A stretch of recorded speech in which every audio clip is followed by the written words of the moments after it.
पंजाब होवे घर दी शराब होवे मूली नाल गंडा होवे पान वाला मंजा होवे हम मंजे उत्ते बैठा जट ओए बनिया नवाब होवे अपना पंजाब होवे घर दी शराब होवे अपना Punjab We are going to look at the Punjabi and Bengali immigrants that came to the West Coast in the end of the 1900s and the beginning of the 20th century.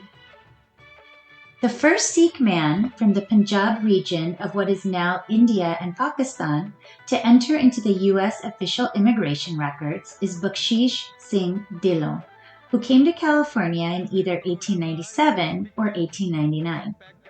A San Francisco Chronicle article from April 6, 1899, marvels at the, quote, 4 Sikhs who arrived on the Nippon Maru the other day and were permitted yesterday to land by the immigration officials. They are all fine-looking men. Bakshled Singh, that's Bakshish, of course, in particular being a marvel of physical beauty. All of them have been soldiers and policemen in China. Many more men from the Punjab region followed. The cost was between 300 to 400 rupees for a one-way ticket from India to San Francisco. About 80 to 90% of the men were of the Sikh religion, and the rest were Muslims. While Dillon could read and write in Punjabi and English, the majority of the men were semi-literate, primarily farmers with some military background. Some Sikh farmers, facing high taxation and debt in British India, joined the British Army and police, traveling to Singapore, Hong Kong, and Shanghai. From there, they came to Canada in the late 19th century to fulfill a demand for labor on trains and steamships. Some came from there to Washington, Oregon, and California. During this same period, a small number of students from South Asia, Hindu, Sikh, and Muslim, came to study at various universities throughout the country. UC Berkeley, however, was a magnet. Regardless of the religion, all of these men were called Hindu with 2 O's or ragheads, obviously a racial slur. Here is Bakshish Singh Dillon, his wife Ratan Kaur in the middle, and their family. Bakshish's service in the British Army in China and his travel around the world had radicalized him. In the US, he advocated for the political and economic rights of Punjabi workers in Astoria, Oregon, and recruited Punjabi workers to join the Gadar Party and industrial workers of the world. His wife, Ratan Kaur, was the first Sikh woman to immigrate to the United States when she came in 1910 at the age of 17 years old. From 1903 to 1908, thousands of Sikh laborers toiled to build our nation's railroads and roadways in Northern California. They laid 700 miles of roadway between Oakland and Salt Lake City, remaining today as part of Interstate 80. The Punjabi immigrants knew how to farm and quickly adapted to life in farming communities in California's Central and Imperial Valleys. As Benjamin Gottlieb in the Washington Times report, quote, the Punjabis planted troves of peach and prune orchards, which today produce 95% of the peaches and 60% of the prunes that grow in Yuba Sutter County, a fertile agricultural hub in the Central Valley. Punjabi settlers began farming lands in the Sacramento Valley, San Joaquin Valley, and in the Imperial Valley. Most of the men worked a few years and then sought to permanently settle. According to Jasbir Singh Kang, by 1919, about 60% of the Imperial Valley was owned by non-residents. Tenant farmers ran 88% of all the ranches by 1924. They were also able to provide regular profit from land without supervision. Punjabis were not content to remain laborers, and they started pooling money to lease land. Then they started seeking loans. By the time they had acquired some capital, their reputations as hard workers was already established. The increasing number of South Asians in the U.S. meant that the anti-Asian discrimination that had been targeted to Chinese and Japanese Americans now shifted to the Punjabi laborers. While the numbers of South Asians coming to the U.S. were much smaller than Chinese laborers or Filipino laborers, these South Asian migrants, again all lumped together under the racial category of Hindu, were used as boogeymen to restrict immigration. The Asiatic Exclusion League was the first to grab onto the Orientalist trope of invasion to scare their neighbors about the threat of the so-called Hindus swarming the West Coast. Stories proliferated about Hindu and Chinese sailors jumping ship, smuggling drugs, including cannabis, and engaging in human trafficking. On September 4, 1907, 1,500 white lumber mill workers rioted to beat, batter, and drive out about 200 Indian immigrant mill workers. Bellingham had not allowed Chinese laborers to live within the town borders, and they considered the Punjabi Sikh immigrants, who they called Hindus, to be invaders, not to mention aliens, outsiders, and racial inferiors. Many of the men who came to the West Coast were steeped in the anti-colonial movement to rid India of the British. Faced with discrimination in the U.S., the public sentiment against South Asians grew along with their numbers, as we just saw, and the lack of support from India's British government, they founded the Gadar Party of San Francisco in 1913. Gadar means revolt, rebellion, or revolution in Punjabi and Urdu. They fought for a free India with values of freedom, brotherhood, and equality, and emphasized secularism and unity.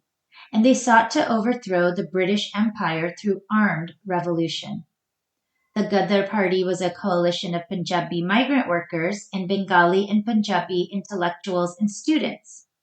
90% were Sikh veterans of the British Indian Army.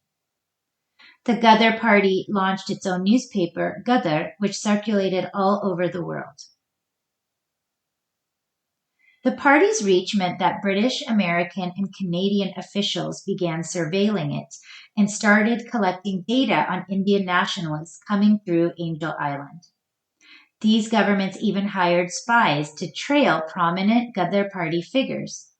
This eventually led to the capture and arrest of Sohan Singh Buckna when he returned to India in 1914 and Hardyal for, quote, spreading anarchist propaganda.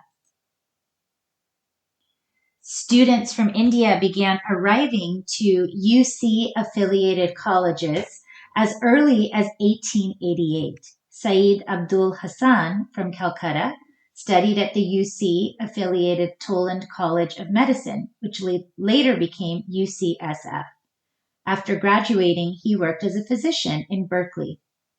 Students from India started coming to UC Berkeley specifically as early as 1902. In 1907, the first Asian American Student Club was formed at UC Berkeley by 35 Indians, Japanese, Chinese, and Thai students. It was called the Oriental Students Association. In 1908, UC Berkeley saw the first South Asian student protest in the United States. Stanford South Asian students tipped off UC Berkeley students that evangelist J. Lovell Murray had recently spoken at Stanford and insulted Hinduism. When he came to speak at Berkeley, 16 students confronted Murray outside of Stiles Hall, asking him to refrain from insulting their religion. When he refused, they occupied the front of the lecture hall. And after Murray spoke, the students challenged him, advocating for the political rights of Indians and countering attacks on Hinduism. From 1910 to 1940, Angel Island Immigration Station in the San Francisco Bay was a major port of entry for many immigrants from the Pacific Rim and Central and South America. After the Canadian government terminated immigration for all but a few South Asians, Indian immigrants would come directly to the U.S. Approximately 3,000 South Asians were among those processed in the early days of the Angel Island Immigration Station. Officials used existing provisions in immigration law to harass and exclude immigrants. They would cite diseases, Muslim beliefs in polygamy, and local prejudices that would prevent employment as reasons to deny documentation to these men. Many appealed their exclusions and arrests, but many were deported. During their stay on Angel Island, South Asians were segregated from the Chinese and other Asian immigrants. The quarters were crowded and unsanitary. Scholars Erica Lee and Judy Young explained that the presence of hookworm had become a common justification for excluding South Asians. Angel Island's chief medical officer stated that 65% of South Asian immigrants applying for admission were afflicted with the disease. Americans attributed the large percentage of hookworm in South Asians to low work productivity, lack of intelligence, and a general lack of civilization. As historian Nayan Shah explains, hookworm was commonly referred to as the, quote, germ of laziness, end quote. We are very lucky that Valerie Kaur, the great-granddaughter of Kehar Singh, created a short video about his journey as an early Sikh pioneer. It's just a quick 10-minute video, but I'm going to ask you to watch it after you finish this lecture.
The first Sikh Gurdwara temple in the U.S. was established in Stockton, California.